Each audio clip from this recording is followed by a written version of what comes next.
Assalamualaikum warahmatullahi wabarakatuh.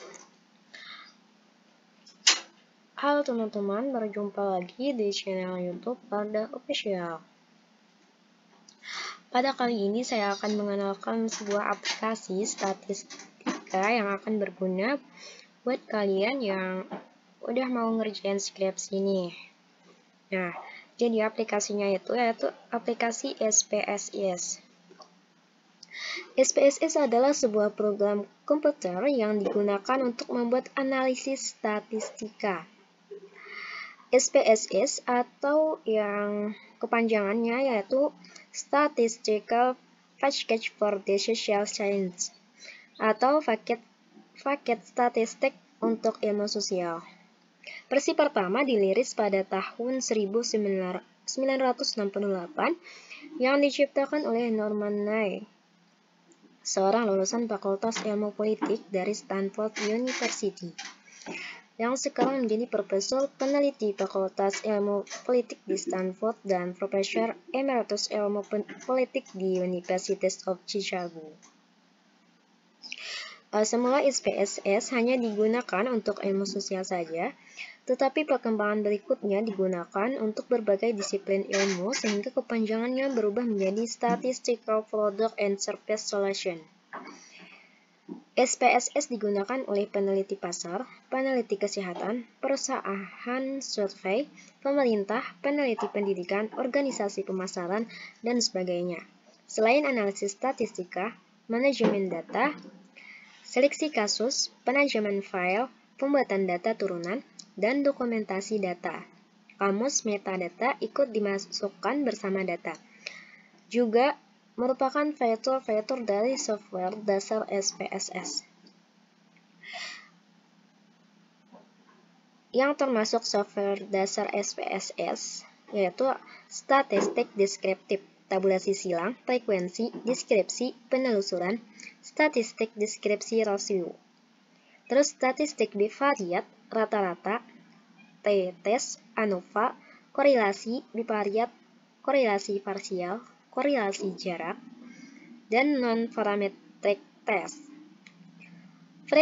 Prediksi hasil numerik, regresi linear, prediksi untuk mengidentifikasi kelompok, analisis faktor, analisis cluster, two-step command checkers, diskriminan.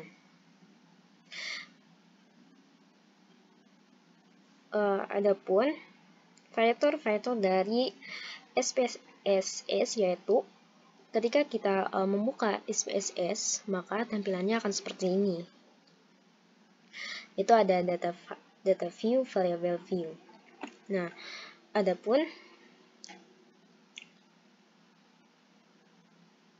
data view itu merupakan hasil dari pemberian nama atau pemberian variabel pada variable view. Jadi, di dalam variable view ini itu diberi nama,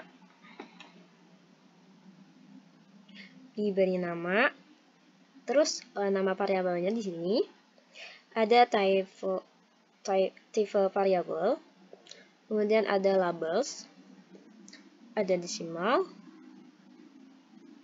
value missing, dan format kolom. Nah, kemudian setelah diisi ini, maka akan muncul di data view. Nah, di atas ini ada menu. Yang pertama yaitu ada file, yang dimana di menu ini digunakan untuk membuat file baru, membuka file, terus import data, export data, dan repository atau mengembalikan file yang sebelumnya.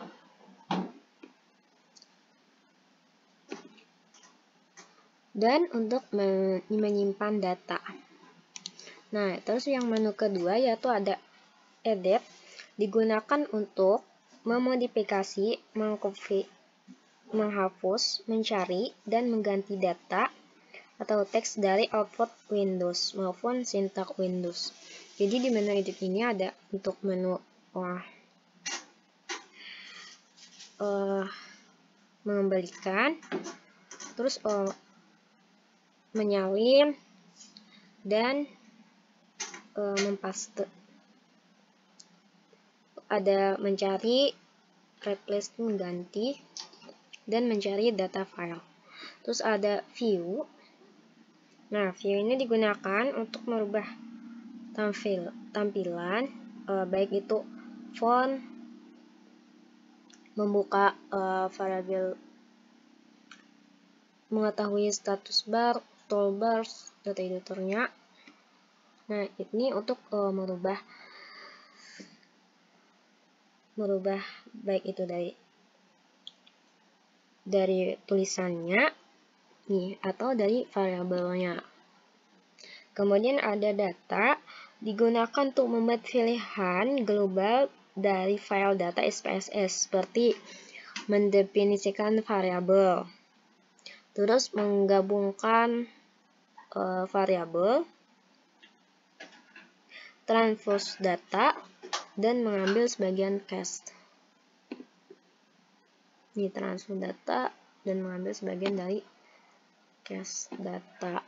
Terus ada menu transform, digunakan untuk mentransformasikan data, yaitu pembentukan variabel baru yang value-nya merupakan hasil transformasi dari variabel yang sudah ada, atau memodifikasi variabel yang sudah ada berdasarkan variabel yang lain, seperti transformasi dengan operator aritmatik, fungsi aritmatika, fungsi statistik, dan lainnya.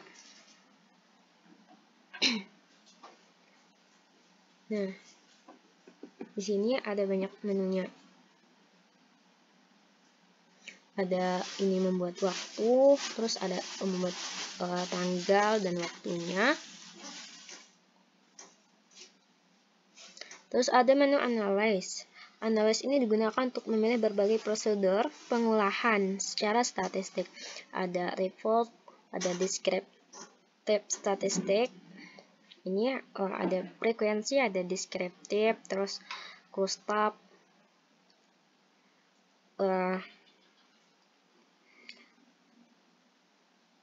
pengolahan data secara statistiknya, ada tables untuk menghitung means atau rata-rata, unvariate, ada multivariate, ada korelasi, ada regresi, linear.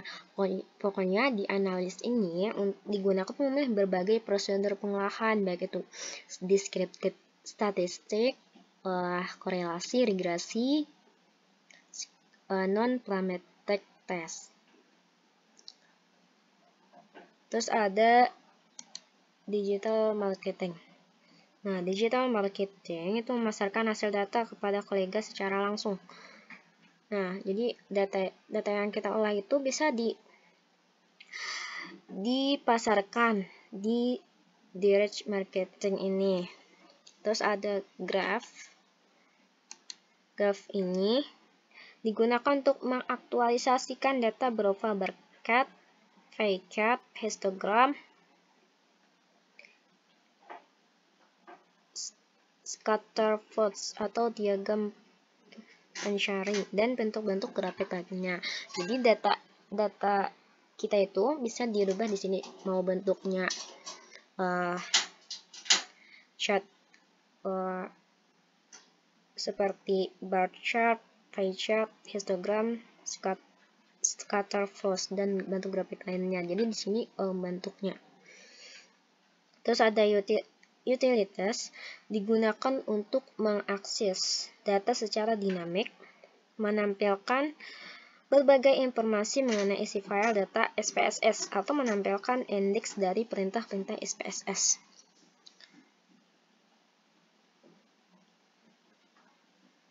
Kemudian ada extends.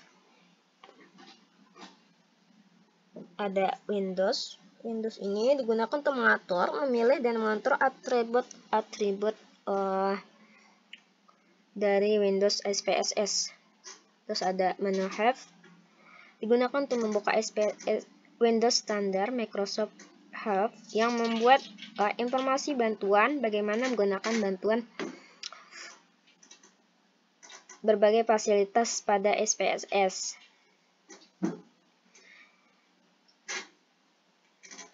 Informasi bantuan ini juga bisa didapatkan lewat setiap kotak dialog. Nah, SPSS akan menanyakan apakah nanti setelah kita menghitung data itu di akhir, dia akan bertanya. SPSS akan menanyakan apakah Anda akan menyimpan data sebelum mengakhiri suatu sesi olah data. Untuk mengakhiri sesi tanpa menyimpan terlebih dahulu, klik tombol No untuk masing-masing Windows. Jika Anda tekan tombol Yes atau Enter, maka SPSS akan membuka kotak dialog yang sesuai dengan tipe Windows-nya untuk melakukan penyimpanan. Nah,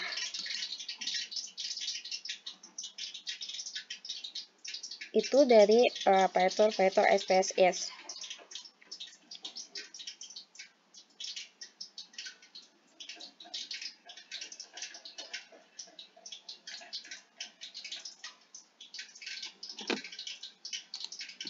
Demikian dari saya untuk fitur-fitur SPSS. Nah, jadi kalau misalnya untuk keluar, dia akan tanya apakah untuk menutup aplikasi SPSS tadi kan menu help-nya, dia akan bertanya